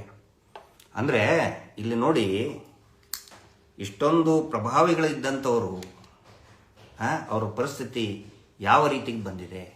ಅಷ್ಟೇ ಅಲ್ಲ, ಮೊನ್ನೆ ಮಹಾವೀರ ಜಯಂತಿ ಅಂತ ಹೇಳಿದ್ರೆ ಅದು ಶಾಂತಿಯ ಪ್ರತೀಕ. ಮಹಾವೀರರು ಇಡೀ ವಿಶ್ವಕ್ಕೆ ಶಾಂತಿಯನ್ನ ಬೋಧನೆ ಮಾಡಿದ್ರು. ಬೆಳಗಾವಿನಲ್ಲಿ ಒಂದು ಟ್ಯಾಬ್ಲೋ ಮಾಡ್ತಾರೆ ಇವರು. ಆ ಟ್ಯಾಬ್ಲೋದಲ್ಲಿ ಒಂದು ತಕ್ಕಡಿ, ಆ ತಕ್ಕಡಿಯ ಒಂದು ಇದರಲ್ಲಿ ನಾನು ಮತ್ತೆ ಮಹೇಶ್ ಶೆಟ್ಟಿ ತಿಮ್ಮರುಡಿ ಅವ್ರನ್ನ ನಮ್ಮ ಇಬ್ಬರದ್ದು ಫೋಟೋ ಇಟ್ಟಿದ್ದಾರೆ. ಇನ್ನೊಂದು ತಕ್ಕಡಿಯಲ್ಲಿ ಇವರ ಬಡ್ಡಿ ಪೂಜ್ಯರನ್ನ ಕುಂದಿರಿಸಿದ್ದಾರೆ. ಅವರು ತೂಕ ಜಾಸ್ತಿ ಅಂತೆ, ಹಿಂಗಾಗಿ ಅವ್ರು ಕೆಳಗಡೆ ಇದ್ದಾರೆ. ನಮ್ಮ ತೂಕ ಕಡಿಮೆ ಅಂತೆ, ನಾವೆಷ್ಟೇ ಮಾಡಿದ್ರು ಕೂಡ ನಮ್ಮ ತೂಕ ಕಡಿಮೆ ಅಂತೇಳಿ ನಮ್ಮ ತಕ್ಕಡಿಯ ಒಂದು ತಕ್ಕಡಿ ಇದರಲ್ಲಿ ನಮ್ದು ಮೇಲೆ ಹಾಕಿ ಅದನ್ನ ಟ್ಯಾಬ್ಲೋ ಮಾಡ್ಕೊಂಡು ಹೋಗ್ತಾ ಇದ್ದಾರೆ. ಅದು ಯಾವ ಸಂದರ್ಭದಲ್ಲಿ? ಮಹಾವೀರ ಜಯಂತಿ ರೀ. ಇವತ್ತು ಇಡೀ ಜಗತ್ತು ಯುದ್ಧದಿಂದ ಬಳಲ್ತಾ ಇದೆ. ಗ್ಯಾಸ್ ಸಿಗ್ತಾ ಇಲ್ಲ, ನೌಕರಿ ಕಳ್ಕೊತಾ ಇದ್ದಾರೆ, ಸಾವಿರಾರು ಜನ ಪ್ರತಿನಿತ್ಯ ಸಾಯ್ತಾ ಇದ್ದಾರೆ. ಅದರ ಬಗ್ಗೆ ಯುದ್ಧ ನಿಲ್ಲಿಸಿ ಅಂತ ಹೇಳಿ ಮಹಾವೀರ ಜಯಂತಿಯಲ್ಲಿ ಒಂದು ಟ್ಯಾಬ್ಲೋ ಮಾಡಿದ್ರೆ ಆ ಕಾರ್ಯಕ್ರಮಕ್ಕೆ ಏನಾದರೂ ಒಂದು ಅರ್ಥ ಇರ್ತಿತ್ತು. ಅದು ಬಿಟ್ಟು ನಿರಂತರ ಸರಣಿ ಅತ್ಯಾಚಾರ, ಕೊಲೆ ಆರೋಪ ಇರುವಂತಹ ಭೂಗಳ್ಳತನ ಆರೋಪ, ಬರೀ ಯಾರು ಸಮನ್ಸು ಸರ್ವಾಗಿದೆ, ಅವರು ಸಮನ್ಸು ಕೂಡ ಬಿಡಿನ್ ಮಾಡಿದ್ದಾರೆ ಸೋಮನಾಥ್ ನಾಯ್ಕರದ್ದು ಇದರಲ್ಲಿ ಕೇಸಲ್ಲಿ. ಸರ್ಕಾರಿ ಭೂಮಿ ಕಬಳಿಸ್ಕೊಂಡಿದ್ದಕ್ಕೆ, ಆನಂತರ ಆನೆ ಮಾವತನ ಜಾಗ ಕಬಳಿಸ್ಕೊಂಡಿದ್ದಕ್ಕೆ, ಕೊಲೆ ಮಾಡಿದ್ದಕ್ಕೆ ನೇರವಾಗಿ ಇವರದೇ ಹೆಸರಿದೆ, ದೂರಿನಲ್ಲಿ ಇವರದೇ ಹೆಸರು, ದೂರನ್ನ ಕಂಪ್ಲೇಂಟ್ ಕೊಟ್ಟರು ಕೂಡ ಕೇಸ್ ರಿಜಿಸ್ಟರ್ ಮಾಡ್ಕೊಂಡಿಲ್ಲ. ಅಂಥವನನ್ನ ಮಹಾವೀರ ಜಯಂತಿಯಲ್ಲಿ, ಮಹಾವೀರ ಅಂತ ಹೇಳಿದ್ರೆ ಇಡೀ ವಿಶ್ವಕ್ಕೆ ಶಾಂತಿಯನ್ನ ಹೇಳಿದವರು, ಅಂತಹ ಇದರಲ್ಲಿ ಇವ್ರನ್ನ ಮೆರೆಸ್ತಾ ಇದ್ದಾರೆ. ಅರ್ಥ ಮಾಡ್ಕೋಬೇಕು. ಅದರಲ್ಲಿ ಯಾರನ್ನ ಇನ್ಸಲ್ಟ್ ಮಾಡ್ತಾ ಇದ್ದಾರೆ? ಮಹಾವೀರ ಅಂತ ಹೇಳಿದ್ರೆ ಜೈನರ ಒಂದು ಜೈನ ಸಮುದಾಯದ ಎಲ್ಲರ ಅವರ ಒಂದು ಧರ್ಮಗುರುಗಳವರು. ಇಲ್ಲಿ ಆ ಸಂದರ್ಭದಲ್ಲಿ ಮಹೇಶ್ ಶೆಟ್ಟಿ ತಿಮ್ಮರೋಡಿಯವರು ಹಿಂದೂ ಸಮುದಾಯದ ಒಬ್ಬ ಅಪ್ರತಿಮ ನಾಯಕರವರು. ಅವರನ್ನ ಅವಮಾನ ಮಾಡೋದು ಧರ್ಮಗಳ ನಡುವೆ ಕಂದಕ ತಂದಂಥದ್ದಾಗಲ್ವಾ? ಸುಮೋಟೋ ಕೇಸ್ ರಿಜಿಸ್ಟರ್ ಮಾಡ್ಕೊಳಕ್ಕಾಗಲ್ವಾ? ಕಾನೂನು ಪ್ರಭಾವಿಗಳಿಗೊಂದು, ಸಾಮಾನ್ಯರಿಗೊಂದು ಕಾನೂನ. ಇದನ್ನು ನಾನು ಕೇಳ್ತಾ ಇದ್ದೇನೆ. ಯಾರು ಈ ಇಡೀ ಘಟನೆಗಳನ್ನು ನೀವು ಪರಿಶೀಲನೆ ಮಾಡ್ರಿ. ಸಮೀರ್ದ ಇದಕ್ಕೆ ಬರೋದಾದರೆ ನಾನು ಯಾಕೆ ಅದನ್ನು ಒತ್ತಿ ಈ ಕೇಸ್ ಬಗ್ಗೆ ಹೇಳ್ತಾ ಇದ್ದೇನೆ ಅಂತ ಹೇಳಿದ್ರೆ, ಯಾವ ರೀತಿ ನಾನು, ಯಾಕಂದ್ರೆ ಪ್ರತ್ಯಕ್ಷವಾಗಿ ನಾನೇ ಇದ್ದೆ. ಇದನ್ನೇನು ಮಾಡ್ತಾರೆ, ಈ ಸುಳ್ಳು ಕೇಸ್ ರಿಜಿಸ್ಟರ್ ಮಾಡಿ ಬೆಂಗಳೂರಿನಲ್ಲಿ ಸಮೀರನ ಮನೆಗೆ ಪೊಲೀಸರು ಬಂದು ಕ್ಯಾಮ್ರಾ ಸೀಸ್ ಮಾಡ್ತಾರೆ. ಆವಾಗ ಅವರ ಸಮೀರ್ ಮನೆ ಸುತ್ತಲೂ ಫುಲ್ ಕ್ಯಾಮ್ರಾ, ಟಿವಿ ಚಾನಲ್, ಎಲ್ಲಾ ಪತ್ರಕರ್ತರು ಬಂದು ದಾಳಿ, ಸಮೀರ್ ಮನೆ ಮೇಲೆ ದಾಳಿ, ಆಸ್ ಇಫ್ ಏನೋ ಒಂದು ಸಮಾಜ ಘಾತಕ ಕೆಲಸ ಮಾಡಿಬಿಟ್ಟಿದ್ದಾನೆ ಅನ್ನೋ ರೀತಿ ಬಿಂಬಿಸಿದ್ರು. ಈಗ ಯಾಕೆ ಮಾತಾಡ್ತಾ ಇಲ್ಲ? ಈಗ ಯಾಕೆ ಡಿಬೇಟ್ ಮಾಡಿ ಮಾತಾಡ್ತಾ ಇಲ್ಲ? ರಿಲೀಫ್ ಸಿಗ್ತಲ್ಲ, ಯಾಕೆ ಮಾತಾಡ್ತಾ ಇಲ್ಲ? ಅವಾಗಲೂ ಕೂಡ ನಾನು ಪತ್ರಕರ್ತರಿಗೆ ಹೇಳ್ಕೊಂಡೆ, ವಿನಂತಿ ಮಾಡ್ಕೊಂಡೆ, ನೋಡಿ ಪೊಲೀಸರು ಕ್ಯಾಮ್ರಾ ಸೀಸ್ ಮಾಡ್ತಾ ಇದ್ದಾರೆ, ಮಾಡಬಾರದು. ನೀವು ಕೂಡ ಕ್ಯಾಮ್ರಾವನ್ನೇ ಹಿಡ್ಕೊಂಡು ಬಂದಿದ್ದೀರಿ. ಅದು ನಿಮ್ಮ ಪ್ರೊಫೆಷನ್ ಅಷ್ಟೇ ಅಲ್ಲ, ಅದೊಂದು ಪವಿತ್ರವಾದಂಥ ಇಕ್ವಿಪ್ಮೆಂಟ್. ಅದು ಪೊಲೀಸರು ಕ್ಯಾಮ್ರಾ ಸೀಸ್ ಮಾಡಿದ್ದಾರೆ ಅಂತ ಹೇಳಿದ್ರೆ ಈ ಸಂವಿಧಾನದ ಒಂದು ಸ್ವಾತಂತ್ರ್ಯವನ್ನು ಕಸ್ಕೊಂಡಂಗೆ, ಸ್ವಾತಂತ್ರ್ಯವನ್ನು ಸೀಸ್ ಮಾಡ್ದಂಗೆ. ಇದು ಸಮೀರಿಗಲ್ಲ, ಎಲ್ಲಾ ಪತ್ರಕರ್ತರಿಗೂ, ಎಲ್ಲಾ ಕ್ಯಾಮರಾಮನ್ಗಳಿಗೂ ಮಾಡಿದಂಥ ಅವಮಾನ. ದಯವಿಟ್ಟು ಅವಮಾನ ಮಾಡಬೇಡಿ ಸಮೀರ್ಗೆ ಅಂತ ನಾನು ಹೇಳಿದ್ದೆ. ಇವತ್ತು ನನ್ನ ಮಾತು ಪ್ರೂವ್ ಆಗಿದೆ. ಹೈಕೋರ್ಟ್ ಸ್ಟೇ ಕೊಟ್ಟಿದೆ. ಯಾವ ರೀತಿ ಅಂತ ಹೇಳಿದ್ರೆ, ಏನೋ ಒಂದು ದೊಡ್ಡ ತಪ್ಪು ಮಾಡಬಾರದು, ತಪ್ಪು ಮಾಡಿಬಿಟ್ಟ ಅಂದ್ರೆ ಇದೆಲ್ಲವೂ ಕೂಡ ಒಂದು ನ್ಯಾರೇಷನ್ ಬಿಲ್ಡಪ್ ಮಾಡೋದು. ದೂರು ಕೊಡೋದನೇ ಅಪರಾಧ, ಅತ್ಯಾಚಾರ ಆಗಿದೆ ಅಂತ ಹೇಳೋದನೇ ಅಪರಾಧ, ಕೊಲೆ ಆಗಿದೆ ಅಂತ ಹೇಳೋದೇ ಅಪರಾಧ. ಇದನ್ನು ಮಾಡಿದ್ದಕ್ಕೆಲ್ಲ ಒಂದು ಸಿಂಡಿಕೇಟ್. ಇದಕ್ಕೆ ಟಿವಿ ಚಾನಲ್ನಲ್ಲಿರುವಂಥ ಸಿಂಡಿಕೇಟ್ ಮಂಗಣ್ಣ, 3 ಬಿಟ್ಟರು, ವಿಶ್ವೇಶ್ವರ ಭಟ್ರು. ಇವರಿಗೆ ಅರ್ಥ ಆಗಬೇಕು, ಇವರು ಎಷ್ಟು ಈ ಅತ್ಯಾಚಾರಿ ಕುಟುಂಬದವರು ಎಷ್ಟು ಜನರನ್ನ ಕೊಲೆ ಮಾಡಿದ್ದಾರೆ. ಬ್ರಾಹ್ಮಣರನ್ನ ಕೊಲೆ ಮಾಡಿದರು, ಲಿಂಗಾಯತರನ್ನ ಕೊಲೆ ಮಾಡಿದರು, ದಲಿತರನ್ನ ಬಿಡಲಿಲ್ಲ, ಹಿಂದುಳಿದ ವರ್ಗದವ್ರನ್ನ ಬಿಡಲಿಲ್ಲ. ಬ್ರಾಹ್ಮಣರ ಅದೆಷ್ಟೋ ಕುಟುಂಬಗಳು ಇವತ್ತು ಅಲ್ಲಿ ಹೇಳ್ತಾರೆ. ಒಬ್ರು ಪಾಪ ವಿಕ್ಟಿಮೆ ಹೇಳಿದ್ರು, ಅವರ ಮಗಳನ್ನ ಅತ್ಯಾಚಾರ, ಬ್ರಾಹ್ಮಣರನ್ನ ಹುಡುಕಿ ಕೊಂದಿದ್ದಾರೆ. ಯಾಕಂದ್ರೆ ಆಸ್ತಿ ಇದ್ದಿದ್ದು ಬ್ರಾಹ್ಮಣರ ಕುಟುಂಬದ್ದು. ಕೃಷ್ಣ ಭಟ್ರಿಗೆ ವಿಷ ಕೊಟ್ಟು ಸಾಯಿಸಿದ್ರು. ವಿಶ್ವೇಶ್ವರ ಭಟ್ರೆ ಕೇಳ್ಕೊಳ್ಳಿ, ಮೂಳೆ ತಿಂದು ಚಪ್ಪಲಿ ನೆಕ್ಕೋದಲ್ಲ, ಮೂಳೆ ತಿಂದು ಚಪ್ಪಲಿ ನೆಕ್ಕೋದಲ್ಲ, ತಿಳ್ಕೊಳ್ಳಿ. ಆ ಹುಡುಗಿಗೆ, ಬ್ರಾಹ್ಮಣರ ಹುಡುಗಿಗೆ ಅತ್ಯಾಚಾರ ಮಾಡಿ, ನಿರಂತರ ಅತ್ಯಾಚಾರ ಮಾಡಿ, ಪ್ರೆಗ್ನೆಂಟ್ ಆದ ಮೇಲೆ ಬಾವಿಯಲ್ಲಿ ತಳ್ಳಿ ಕೊಲೆ ಮಾಡಿದ್ದಾರೆ. ಕೇಸೇ ರಿಜಿಸ್ಟರ್ ಆಗುವುದಿಲ್ಲ. ಅನೇಕ ಬ್ರಾಹ್ಮಣರು ಅಲ್ಲಿ ಇವರಿಗೆ ಆಸ್ತಿ ಬಿಟ್ಟುಕೊಟ್ಟು ಬೆಂಗಳೂರಿಗೋ ಮೈಸೂರಿಗೆ ಬಂದು ಪುರೋಹಿತಿಕೆ ಮಾಡ್ತಾ ಇರುವಂಥ ಅನೇಕ ಬ್ರಾಹ್ಮಣರ ಕುಟುಂಬಗಳಿದೆ. ಪಬ್ಲಿಕ್ ಟಿವಿ ಮಂಗಣ್ಣ ಕೇಳು, ಹೋಗಿ ಸರ್ಚ್ ಮಾಡು, ಇನ್ವೆಸ್ಟಿಗೇಟಿಂಗ್ ಜರ್ನಲಿಸಮ್ ಮಾಡಿಸಿ, ಗೊತ್ತಾಗುತ್ತೆ ನಿಮಗೆ. ಅವನು ಯಾವನೋ ಪಿಂಡೇಶ್ವರನ್ನ ಇಟ್ಕೊಂಡು ಸುಳ್ಳು ಬರೀತಿರಲ್ಲ, ಈಗ ಬರೀರಿ ಅದನ್ನೆಲ್ಲ. ಅಲ್ಲಿ ಹೋಗಿ ತಿರುಗಾಡಿಸಿ. ಯಾವುದೇ ಅಲ್ಲಿ ಸತ್ತಂಥವ್ರು ಎಲ್ಲರೂ ಕೂಡ ಹಿಂದೂ ಧರ್ಮದವರೇ, ಅತಿ ಹೆಚ್ಚು ಹಿಂದೂ ಧರ್ಮದ ಭಕ್ತರು, ಸದ್ಭಕ್ತರು, ಜೀವ ಕಳ್ಕೊಂಡಂಥವರು ಮಾತಾಡೋದು ಧ್ವನಿ ಇಲ್ಲ. ಯಾಕಂದರೆ ಮೂಳೆ ತಿಂದಿದಾರಲ್ಲ ಇವರು, ಬಿಸಾಕಿದಂಥ ಮೂಳೆ ತಿಂದು ಈಗ ಹೋಗ್ರಿ ಕುಣೀರಿ, ನಾಳೆ ರೇಪಿಸ್ಟ್ ಮಗನ ಮದುವೆ ಇದೆ, ಕುಣೀರಿ ಹೋಗಿ ಬಾಸ್ಟರ್ಸ್. ನಾನೆಲ್ಲರಿಗೂ ಕೂಡ ಹೇಳ್ತಾರೆ, ನಮ್ಮ ಇನ್ನೊಂದಿಷ್ಟು ಜನ ಕೇಳ್ತಾರೆ, ಇದಕ್ಕಿಷ್ಟೇ ನೀವು ಯಾಕೆ ಮಾತಾಡ್ತೀರಿ, ಇದಕ್ಕಿಷ್ಟೇ ನೀವು ಯಾಕೆ ಒತ್ತು ಕೊಡ್ತಾ ಇದ್ದೀರಿ. ಅತ್ಯಾಚಾರ ಅಥವಾ ಯಾವುದೇ ಕೊಲೆ ಪ್ರಕರಣದಲ್ಲಿ ಅದರ ಸಂಬಂಧಿಕರು ಯಾವಾಗ ಗಟ್ಟಿಯಾಗಿ ನಿಂತ್ಕೊಳ್ತಾರೋ ಅವಾಗ ಮಾತ್ರ ಒಂದು ಹೋರಾಟ ಅಂತ ಅನಿಸ್ಕೊಳ್ತದೆ, ಅವಾಗ ಮಾತ್ರ ಒಂದು 10 ಜನ ಅವ್ರಿಗೆ ಕೈ ಜೋಡಿಸೋದಕ್ಕೆ ಬರ್ತಾರೆ. ಇಡೀ ರಾಜ್ಯದ ವ್ಯವಸ್ಥೆಯನ್ನ ಕಪಿಮುಷ್ಟಿಯಲ್ಲಿ ಇಟ್ಕೊಂಡಂತಹ ಕುಟುಂಬ ಇದು. ಹಳ್ಳಿಯಲ್ಲಿ ಬಡ್ಡಿ ದಂಧೆ ಮಾಡಿ, ಬಡ್ಡಿ ರುಚಿ ಹಚ್ಚಿ, ಬ್ಯಾಂಕಿಂಗ್ ನಿಯಮಗಳನ್ನು ಗಾಳಿಗೆ ತೂರಿ, ವಿಪರೀತ ಬಡ್ಡಿ ಹಾಕಿ ಶೋಷಣೆ ಮಾಡ್ತಾ ಇರ್ತಕ್ಕಂಥ ಕುಟುಂಬ ಇದು. ಇದರ ವಿರುದ್ಧ ಹೋರಾಟ ನಾವು ವ್ಯಕ್ತಿಗತವಾಗಿ ನಮಗೆ ದ್ವೇಷ ಅಂತ ಹುಟ್ಕೊಂಡಿಲ್ಲ, ವ್ಯಕ್ತಿಗತವಾಗಿ ಅಲ್ಲ, ಇವರ ಕುತಂತ್ರ, ಇವರ ಶೋಷಣೆ ವಿರುದ್ಧ ನಮ್ಮ ಹೋರಾಟ. ಇದರ ವಿರುದ್ಧ ಹೋರಾಟ ಮಾಡಲಿಲ್ಲ ಅಂತ ಹೇಳಿದ್ರೆ ಇದು ಒಂದು ಬ್ರಿಟಿಷ್ ಕಂಪನಿ ವಿರುದ್ಧ ಹೋರಾಟ ಮಾಡ್ದಂಗೆ. ಬಹುಶಃ ಅವರು ಇವರಷ್ಟು ಕ್ರೂರಿಗಳು ಇದ್ರೋ ಇಲ್ಲೋ ಗೊತ್ತಿಲ್ಲ, ಅವರಕ್ಕಿಂತನೂ ಕ್ರೂರಿಯಾದಂಥ ಕುಟುಂಬ ಇದು. ಯಾವತ್ತಿಗೂ ಕೂಡ ಒಂದು ಹೋರಾಟ ಎದ್ದು ನಿಂತ್ಕೊಂಡ್ರೆ ಒಂದು ಮಾಧ್ಯಮದ ಸಹಕಾರ ಇರಬೇಕು, ನ್ಯಾಯಾಂಗ ವ್ಯವಸ್ಥೆಯ ಸಹಕಾರ ಇರಬೇಕು. ಇವತ್ತು ಇಲ್ಲಿ ಮೇನ್ ಸ್ಟ್ರೀಮ್ ಮೀಡಿಯಾ ಬಹಳ ಬೇಜಾರಾಗುತ್ತೆ. ಮೇನ್ ಸ್ಟ್ರೀಮ್ ಮೀಡಿಯಾ ಸಂಪೂರ್ಣವಾಗಿ ಮಾರ್ಕೊಂಡಿದೆ. ಮೊನ್ನೆ ಹೈಕೋರ್ಟ್ನಲ್ಲಿ 74 ಡೆಡ್ ಬಾಡಿಗಳು ಅವತ್ತೇನೆ ಹೂತು ಹಾಕಿದಂಥ ಸಂಶಯಾಸ್ಪದ ಸಾವುಗಳ ಪ್ರಕರಣದಲ್ಲಿ ಒಂದೇ ಒಂದು ಟಿವಿ ಚಾನಲ್ ಮಾತಾಡಲಿಲ್ಲ. ಸುಪ್ರೀಂ ಕೋರ್ಟ್ನಲ್ಲಿ ಸೌಜನ್ಯ ಪರವಾಗಿ ಅಕ್ಸೆಪ್ಟ್ ಮಾಡಿಕೊಂಡಾಗ ಯಾರೂ ಕೂಡ ಇದ್ರ ಬಗ್ಗೆ ಡಿಬೇಟ್ ಮಾಡಲಿಲ್ಲ, ಚಕಾರನೂ ಕೂಡ ಎತ್ತಲಿಲ್ಲ. ಇದರ ಮೇಲೆ ಅರ್ಥ ಆಗುತ್ತೆ ನಮ್ಮ ಟಿವಿ ಚಾನಲ್ಗಳು, ಮೇನ್ ಸ್ಟ್ರೀಮ್ ಮೀಡಿಯಾಗಳು ಯಾವ ಮಟ್ಟದಲ್ಲಿ ಒಂದು ಅತ್ಯಾಚಾರಿಯನ್ನ, ಕುಟುಂಬವನ್ನ, ಕೊಲೆಗಡಕ ಕುಟುಂಬವನ್ನ ರಕ್ಷಣೆ ಮಾಡೋದಕ್ಕೆ ನಿರತರಾಗಿದ್ದಾರೆ. ಸಮೀರ್ ಮಾಡಿದ್ದೇನು, ಎಲ್ಲ ಯೂಟ್ಯೂಬರ್, ನಮ್ಮ ಅಜಯ್ ಅಂಚನ್, ಸಂಚಾರಿ ಸ್ಟುಡಿಯೋ, ಅಕ್ಷರ ಮೀಡಿಯಾ, ಅನಂತರ ಅನೇಕ ಇದ್ದಾರೆ, ಅಭಿಷೇಕ್ ಅವ್ರದ್ದು ಇರ್ಬೋದು, ಸುಬ್ರಹ್ಮಣ್ಯ ಹಂಡಿಗೆ ಇರೋರದ್ದು, ಇನ್ನೂ ಅನೇಕರು ಮಾತಾಡ್ತಾ ಇದ್ದಾರೆ. ಚಿಕ್ಕ ಚಾನಲ್ಗಳು ಮಾತಾಡ್ತಾ ಇದ್ದಾರೆ. ಹಂಗೆ ಮಾತಾಡೋದಕ್ಕೇ ಒಂದು ಸಮಾಜದಲ್ಲಿರುವಂತಹ ಶೋಷಣೆ, ಕಂಟಕ ಕಡಿಮೆ ಆಗುತ್ತೆ. ಇಲ್ಲಂತ ಹೇಳಿದ್ರೆ ಎಫ್ಟಿನ್ ಫೈಲ್ ಹೆಂಗೆ ಹೊರಗಡೆ ಬರ್ತಾ ಇತ್ತು. ಮೊನ್ನೆ ಅವನು ಯಾರೋ ಅಶೋಕ್ ಖರಟ್ ಅಂತ ಅವನು ದೇವಮಾನವ, ನಕಲಿ ದೇವಮಾನವ, ಹೆಂಗೆ ಹೊರಗಡೆ ಬರ್ತಾ ಇತ್ತು. ಮಾತಾಡಿದಾಗ ತಾನೇ ಇವರು ಮಾತಾಡೋದೇ ಅಪರಾಧ ಅಂತ ಹೇಳಿಬಿಟ್ರೆ, ಏನಾದರೂ ವೈಯಕ್ತಿಕವಾಗಿ ನಿಂದನೆ ಮಾಡಿ, ಏನಾದರೂ ಟಾರ್ಗೆಟ್ ಮಾಡಿ ಮಾತಾಡಿದಾರ ಆ ವಿಡಿಯೋದಲ್ಲಿ? ಇಲ್ಲ.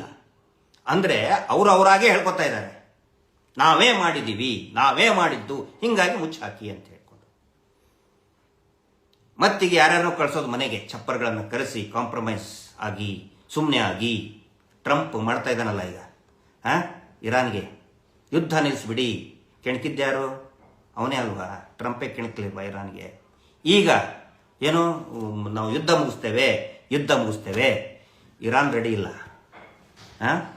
ಕೆಣಕಿದ್ದಿವ್ರೇ ಅಲ್ವಾ ನಮಗೆ. ಸುಮ್ಮನೆ ಅವ್ರ ಪಾಡಿಗೆ ಅವರು ಇದ್ದು ಬಿಟ್ಟಿದ್ರೆ ಆಯಿತು, ಕಾನೂನಿ ರೀತಿ ಹೋರಾಟ ಆಗಲಿ, ಆ ಹೋರಾಟಕ್ಕೆ ನಮ್ಮದು ಸಪೋರ್ಟ್ ಅಂತ ಇದೆ ಅಂತ ಹೇಳ್ಬಿಟ್ರೆ ಮುಗಿದೋಗ್ಬಿಡ್ತು. ಸುಮ್ಮನೆ ಕೇಸ್ ಹಾಕೋದು, ಸುಳ್ಳಕ್ಕೆ ಕೇಸ್ ಹಾಕೋದು, ಸುಳ್ಳು ಅಪಪ್ರಚಾರ ಮಾಡೋದು, ಈಗ ಯುದ್ಧ ನಿಲ್ಲಿಸಿ ಅಂತ ಹೇಳೋದು ನಿಲ್ಲುತ್ತಾ? ಇರಾನ್ ಯುದ್ಧ ನಿಲ್ಲಿಸಬಹುದು, ಇರಾನ್ ಅಮೇರಿಕ ಯುದ್ಧ, ಇಸ್ರೇಲ್ ಇರಾನ್ ಯುದ್ಧ ನಿಲ್ಲಬಹುದು. ಆದರೆ ಅತ್ಯಾಚಾರಿಗಳ ಕೊಲೆಗಡಕ ಕುಟುಂಬದ ವಿರುದ್ಧ ನಡೀತಕ್ಕಂತಹ ಈ ಕಾನೂನಿನ ಯುದ್ಧ, ಜನಸಂಘರ್ಷ ಯಾವತ್ತಿಗೂ ಕೂಡ ನಿಲ್ಲಲ್ಲ.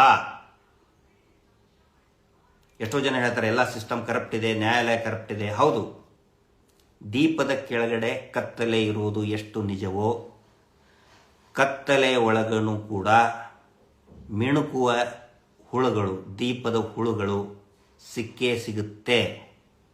ಮಿಣುಕುವ ಹುಳುಗಳು ಹಾರಾಡ್ತಾ ಬೆಳಕನ್ನು ಕೊಡ್ತವೆ. ಸಮೀರ್ MD ಅವರಿಗೆ ರಿಲೀಫ್ ಕೊಟ್ಟಂಥ ಆದೇಶನೂ ಕೂಡ ನಮಗೆ ಆ ಕತ್ತಲೆ ಅಲ್ಲಿ ಇದ್ದಂತಹ ಮಿಣುಕುವ ಹುಳುಗಳು, ಎಲ್ಲರೂ ಕರಪ್ಟ್ ಇರೋದಿಲ್ಲ, ಎಲ್ಲ ನ್ಯಾಯಾಧೀಶರು ಪೂರ್ವಾಗ್ರಹ ಪೀಡಿತರು ಇರುವುದಿಲ್ಲ. ಎಲ್ಲ ಪೊಲೀಸರು ಕರಪ್ಟ್ ಇರುವುದಿಲ್ಲ. ವ್ಯವಸ್ಥೆ ಎಂಟೈರ್ ಸಿಸ್ಟಮ್ನಲ್ಲಿರುವಂಥ ಪ್ರತಿಯೊಬ್ಬರು ಹೊಲಸು ಕೆಟ್ಟ ಅಲ್ಲ. ಅಲ್ಲಿಯೂ ಕೂಡ ನಂಬಿಕೆಗೆ ಅರ್ಹರಾದಂತಹ ಸಾಮಾಜಿಕ ಕಾಳಜಿ ಇರುವಂತಹ ವ್ಯಕ್ತಿಗಳು ಇದ್ದೇ ಇರ್ತಾರೆ. ನ್ಯಾಯಾಧೀಶರು ಇದ್ದೇ ಇರ್ತಾರೆ, ಅಧಿಕಾರಿಗಳು ಇದ್ದೇ ಇರ್ತಾರೆ. ಆ ಬಲದ ಮೇಲೆ ಇವತ್ತು ನಾವು ಹೋರಾಟವನ್ನು ಮಾಡ್ತಾ ಇದ್ದೀವಿ. ಜಯ ಸಿಗುವವರೆಗೆ ಸಂಘರ್ಷ ನಿಲ್ಲುವುದಿಲ್ಲ. ತಮ್ಮೆಲ್ಲರ ಒಂದು ಬೆಂಬಲ ಇರಲಿ. ಆನಂತರ ಈ ಯೂಟ್ಯೂಬ್ಗಳನ್ನು, ಅದಕ್ಕೆ ನಾನು ಹೇಳಿದ್ದು ದಯವಿಟ್ಟು ಈ ಮಂಗಣ್ಣ NT ಪಬ್ಲಿಕ್ಕು ಮತ್ತು ಯಾರ್ಯಾರು ಈ ಥರ ತಿರುಚ್ತಾ ಇದ್ದಾರಲ್ಲ, ಜಾಸ್ತಿ ನಾವು ಅವ್ರಿಗೆ ಬೈಯೋಕ್ಕಿಂತ ದಯವಿಟ್ಟು ಇವತ್ತೇ ಅನ್ಸಬ್ಸ್ಕ್ರೈಬ್ ಮಾಡಿ. ನಿಮ್ಮ ಮನೆಯಲ್ಲಿ ಏನಾದರೂ ಸಬ್ಸ್ಕ್ರೈಬ್ ಮಾಡಿದರೆ ಈಗಲೇ ಅನ್ಸಬ್ಸ್ಕ್ರೈಬ್ ಬಟನ್ ಒತ್ತಿ ಅನ್ಸಬ್ಸ್ಕ್ರೈಬ್ ಮಾಡಿ. ಮತ್ತು ಆ TV ಚಾನಲ್ಗಳಲ್ಲಿ ಯಾರ್ಯಾರು ಆ್ಯಡ್ ಕೊಡ್ತಾ ಇದ್ದಾರೆ, ಆ ಅಡ್ವರ್ಟೈಸ್ಮೆಂಟ್ ಕೊಡುವಂಥ ಪ್ರಾಡಕ್ಟ್ಗಳನ್ನು ಯಾರು ಖರೀದಿ ಮಾಡಬೇಡಿ. ಅವಾಗಲೇ ಅವರಿಗೆ ಬುದ್ಧಿ ಬರೋದು, ಇಲ್ಲಾಂದರೆ ಬುದ್ಧಿ ಕಲಿಯಲ್ಲ. ಅಂದರೆ ನಮ್ಮನ್ನು ಶೋಷಣೆ ಮಾಡಿದಂಥವ್ರನ್ನೇ ನಾವು ಬೆಂಬಲಿಸಿದ್ರೆ ಏನಾಗುತ್ತೆ? ಇನ್ನೂ ನಮ್ಮಂತಹ ಅನೇಕ ಜನರನ್ನ ಹಾಳು ಮಾಡ್ತಾರೆ. ಅದಕ್ಕೆ ಅಂಥ TV ಚಾನಲ್ಗಳನ್ನು ದಯವಿಟ್ಟು ಅನ್ಸಬ್ಸ್ಕ್ರೈಬ್ ಮಾಡಿ ಅಂತ ಹೇಳ್ತಾ, ಎಲ್ಲರಿಗೂ ಕೂಡ ಮೊನ್ನೆ ಏನು ಸೌಜನ್ಯಳ ಒಂದು ಒಳ್ಳೆಯ ನಿರ್ಣಯ ಬಂದಿದೆ, ತಮ್ಮೆಲ್ಲರಿಗೂ ಕೂಡ ವಿನಂತಿ ಮಾಡೋದು, ದಯವಿಟ್ಟು ನಾವು ಒಗ್ಗಟ್ಟಾಗೋಣ. ಜಾತಿ ಧರ್ಮದ ನಡುವೆ ನೋಡಿ, ಈಗ ಸಮೀರ್ ವಿಷಯ ಬಂದಾಗ ಹಿಂದೂ ಮುಸ್ಲಿಂ ಮಾಡಕ್ಕೆ ಹೋದ್ರು, ಇನ್ನೇ ಯಾರು ಬಂದಾಗ ಹಿಂದೂ ಕ್ರಿಶ್ಚಿಯನ್ ಮಾಡಕ್ಕೆ ಹೋದ್ರು. ಜಾತಿ ನಡುವೆ ಡಿವೈಡ್ ಮಾಡ್ತಾರೆ. ದಯವಿಟ್ಟು ಒಂದು ಅರ್ಥ ಮಾಡ್ಕೊಳ್ಳಿ, ಸೌಜನ್ಯ ಹೋರಾಟ ಮಾಡೋದು ಇದು ಡಿವೈಡ್ ಮಾಡುವಂಥ ಹೋರಾಟ ಅಲ್ಲ, ಎಲ್ಲರನ್ನೂ ಕೂಡ ಒಗ್ಗೂಡಿಸುವಂಥ ಹೋರಾಟ. ಈ ಒಂದು ಹೋರಾಟಕ್ಕೆ ತಮ್ಮೆಲ್ಲರ ಒಂದು ಸಹಕಾರ ಇರಲಿ. ಮಹೇಶ್ ಶೆಟ್ಟಿ ತಿಮ್ಮರೋಡಿ ಅವರು ನಿರಂತರವಾಗಿ ಹೋರಾಟ ಮಾಡ್ತಾ ಬಂದರು. ಇನ್ನೂ ಈಗ ನಮ್ಮ ಕೊಂದವರು ಯಾರು ಟೀಮ್ ಇರ್ಬೋದು, ಧರ್ಮಸ್ಥಳ ದೌರ್ಜನ್ಯ ವೇದಿಕೆ ಇರ್ಬೋದು, ಮತ್ತು ಇವತ್ತು ಇಡೀ ರಾಜ್ಯದ ಆಚೆಗೂ ಕೂಡ ಅನೇಕ ಜನ ಧ್ವನಿ ಎತ್ತುತ್ತಾ ಇದ್ದಾರೆ. ಇವರಿಗೆ ತಮ್ಮೆಲ್ಲರ ಒಂದು ಬೆಂಬಲ ಇರಲಿ ಅಂತ ಕೇಳ್ತಾ ಇವತ್ತಿನ ಈ ಲೈವನ್ನು ಮುಗಿಸ್ತಾ ಇದ್ದೀನಿ. Justice for Soujanya. ನಮಸ್ತೆ.